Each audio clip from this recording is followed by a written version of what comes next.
The CQB debate.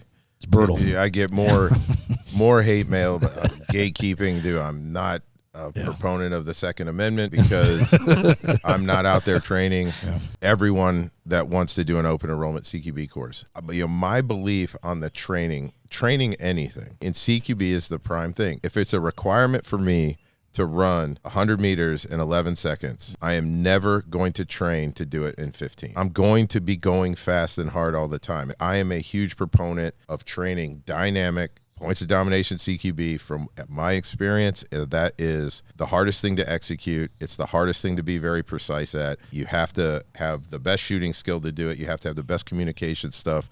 And then if there's a time where you need to be slow and you need to be methodical and you need to be quiet, you have that skill set. But everyone's, well, no, then we just run into our death. I mean, that just means like then you don't even have the right brain. Like you're not thinking when you go onto a you just shut it off and like, I'm just going to go on full autopilot mode and do what I've always done in the shoot house. No, it's like we're talking about the training piece of it. Not once have I ever talked about an application. You tell guys like, hey, what you're doing in the doorway is not safe for these reasons. Mm-hmm. This is the history of that TTP. This is where it comes from in the military, but the wall stopped bullets and we did it at night. You can take that information, believe it or not, but I know one thing, that everyone that I know who does CQB as a profession, the number one thing that they're thinking about is dominating the target. Everyone that does CQB as an enthusiast, their number one thing they're thinking about is their own safety. And it's not a safe thing. You can execute it perfectly.